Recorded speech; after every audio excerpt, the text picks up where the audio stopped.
What's going on, YouTube? Before I get into this video, man, y'all make sure y'all go like, comment down below what movie y'all want to see me review next, share this video, and subscribe to the channel if you already haven't. But this next movie I'm about to get into, man, was requested by Peaceful Night. Shout out to Peaceful Night.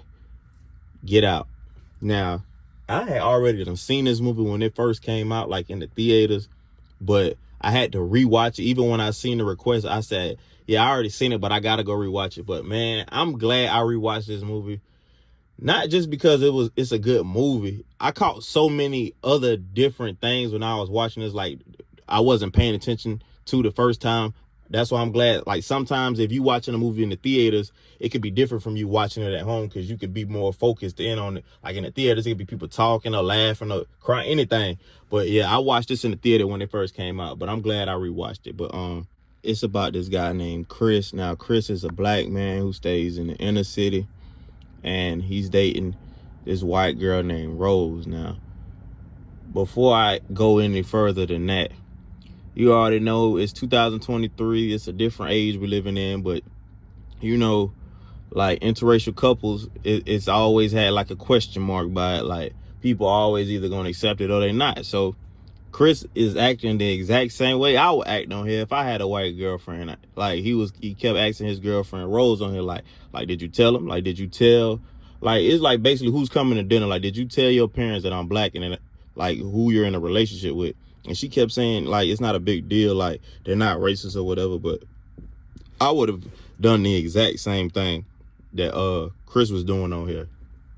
Now, he's still kind of nervous, like even when they're on the road, like going to see like her family, like he's still kind of nervous. Now, a part on here that I really like that I would do if I'm going out into the woods to see anybody, it don't even have to be like my girlfriend's parents or a girl. If I'm just going out to like a place where like I'm foreign to, or like I don't know nobody out here, like I'm gonna call somebody before I go, or I'm gonna stay in touch with somebody the whole trip or while I'm out, just to let you know I'm alive. Like if I don't hit you up, you need to come to where I said I was gonna be at. And that was a real smart move on Chris' part. Like he got his friend Rod on here.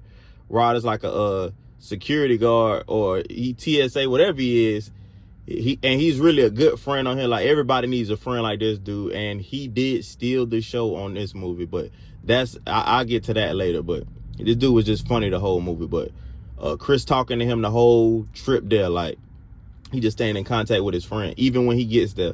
Now when they get there, Rose's parents are, I mean, like I don't think everybody got like senses like me. Like I got like godly senses when it come to people. Like, man, off rip, these people would have been rubbing me the wrong way. Like I'd have been looking at my wife like, I'm like, how long we planning on staying there here? Like the daddy weird. Like you could just look at somebody's eyes and just tell like there's something off about them. But the mama strange too, and like she said she be hypnotizing people to like break like they bad addictions. I don't want you doing nothing to my brain where I'm not conscious of what's going on. Like and this dude's so stupid on here. Like he's just sitting there going along with everything. Like all these signs you getting, like you not paying attention. Like you can get sign after sign after sign and you still don't get it. Like when he walked in, the maid on here creeped me out. Like the entire setting of this movie is just creepy. And before I continue with this, I just want to say, like, I looked at the budget for this movie.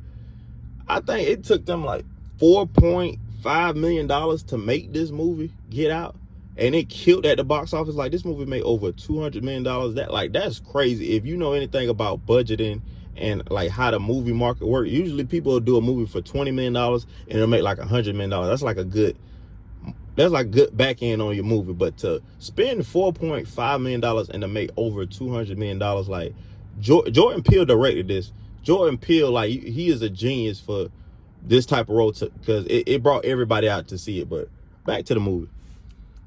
It's just like, even the guy that does their lawn, his name Walter, he's super weird. So if the maid weird, the guy that does their lawn weird, the parents weird, and I'm not even trying to be funny because I'm not racist at all, but you're dating a white girl and their family is just acting weird, and they have black people that's in their house acting weird too. I'm just, without me offending anybody, I'm gonna just be honest, my nigga senses would have went off. I would have just went home. I'm just gonna be straight up with you. I don't play the radio, bro. Like when stuff don't sit right with me, I just leave. Like I'm not getting, and I'm glad I rewatched this movie because it really woke my senses back up. Like, and this is another thing with this script. Like, when you watch these movies, bro, you have to understand that this is somebody's mind. Like, these are real people's minds who writing this stuff, and they're not just coming out of their imagination. I feel like stuff like this is real. Like bringing people, and I skipped over a part. That's my fault. At the beginning of this movie, it was this black guy walking around this neighborhood. A creepy beginning. He gets choked out and dumped in the back of the car, and they got like this creepy music playing in the beginning. So I'm pretty sure stuff like this happens, and you just have to, when you watching these movies, you have to always remember that this came out of somebody's mind. This came out of somebody's imagination. So I always think like that. Like, what is the inspiration behind these movies? But yeah, it's just like they're trying to reel him in slowly but surely, and they're trying to get him comfortable enough to like have his guard all the way down.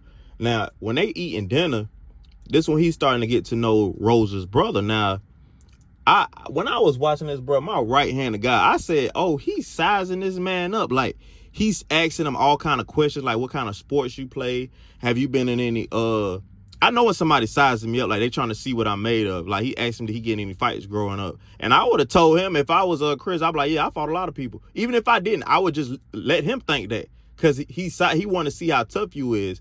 Now, it's going to make sense at the end of the movie why he was sizing them up. But, like, Rose, she just trying to play, like, so dumb. Like, she don't know why her parents acting weird. She don't know why her brother acting weird. Like, she's selling it. Now, the guy Rod on here, I was telling you about, Chris's friend, he kept saying, like, hey, man, be careful out there, man. They might be trying to make you a sex slave. Like, he kept saying that. He said, they might be on some freaky stuff. He kept telling Chris. Chris kind of stupid on this movie. I ain't going to tell you no lie, because I'm like, bro, you getting all these weird vibes, stuff ain't feeling right, and you still and you black, and you ain't even like brown skin like my tone black, like you black, you out there with all these white folks and you still ain't catching on. So the next day, all these rich white people come out to this house, and they all talking, they gather one over, they saying like slick racist comments. He's still stupid black behind out there with a camera taking pictures like he's Spider-Man out here just around all these white people that's acting weird. Then on top of that, the guy that I told y'all that got kidnapped on here, that got thrown in the back of the trunk, they got him. They got his mind, his body, and his soul. Like, they got this boy gone. So Chris tries to walk up to him to talk to him, because he's like, oh yeah, it's another brother that make me feel comfortable.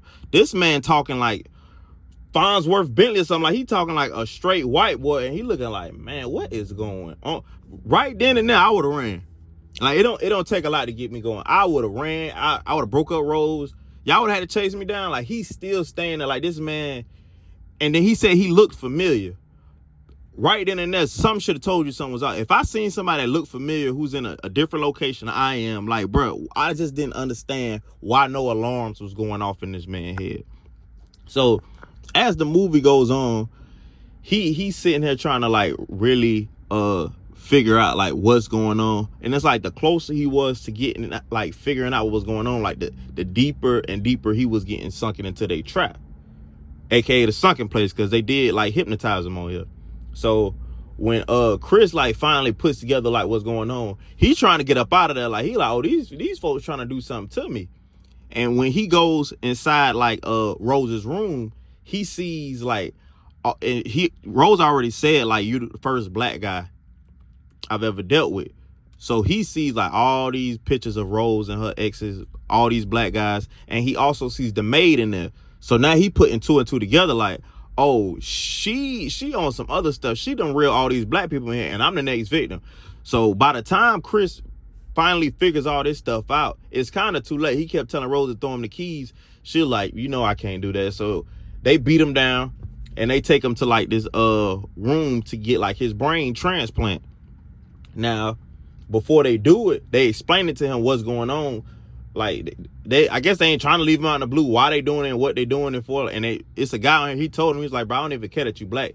I just want your attributes, like that eye you got, like to take pictures. They reel you in, and like, what if you athletic or whatever you got, like they'll change. It's like a real twisted way of immortality. Like, they'll reel black people in and they'll remove their minds and put their minds inside of their body, if you following me. So I guess the older you get, they'll just find a new body to place their mind into. And they have like roles reeling them in. I ain't gonna lie, it's kind of genius how they doing it, but it's still sick at the end of the day.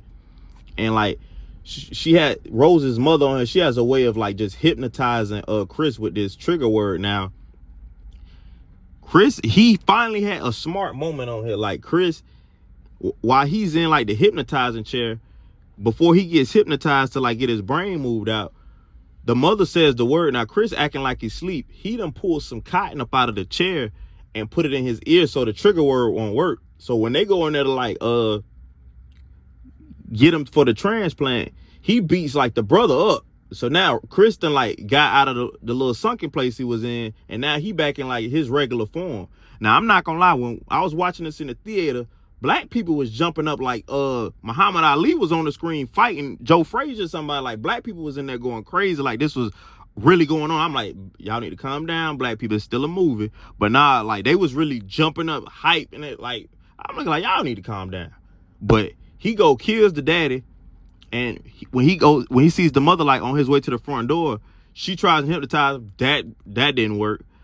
And like his friend told him, like he said, bro, I told you not to be messing with these white folks. I told you. But you know, sometimes you got to bump your head to understand. But as he's leaving, he runs over the grandmother, which is the maid, like Rose's grandmother. They put her mind inside the maid's body, so he felt bad about his mother dying, so he puts her in the car. As he leaving, she wakes up out of her sleep and starts beating on Chris. Now Rose and the grandfather, which is the little guy they have cleaning the grass for them, they start chasing Chris. Now Chris, he's still trying to get away, but they done chased him down. Now, like I guess the reason this movie is called Get Out, when they was talking to Chris at like the little formal party, he was trying to take a picture, and when he took a picture of like the other black guy, he snapped out of like this little trance they had him in or whatever, and he was telling Chris to like get out. Like he just snapped out of the sunken place he was in. So at the end of this movie, Chris took a picture of the guy Walter, and Walter snapped out of the trance he was in, and he came back to his, like, he wasn't the grandfather no more. He was himself again. He seen Rose, and he took the gun from Rose that they was chasing Chris with. He was like, let me do it. And he shoots Rose, and then he shoots himself. Now, I don't know why. I think he shot himself because he knew he would never be the same again after what just happened. Like, but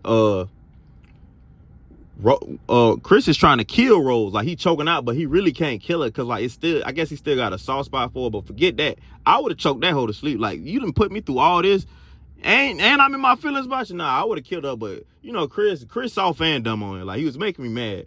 But the police pulled up, and Rose thinking she got help, but it was Rod, Chris homeboy. And he was like, man, I told you not to be messing with these white folks. But like I say, he was really funny this entire movie. But it ends with them pulling off and riding off and going back home. But I'm glad y'all requested this movie, man, because I needed to laugh. And I also needed my senses sharpened up, because this movie really made me not want to deal with nobody, especially not no white women. And I love white women. But no, I after I seen Get Out, it's like, I can't do it. But yeah, man, y'all make sure y'all go like, comment down below what movie y'all want to see me review next. Share this video and subscribe. And I will try to get to all y'all movie requests, I promise. But yeah, I'm gone.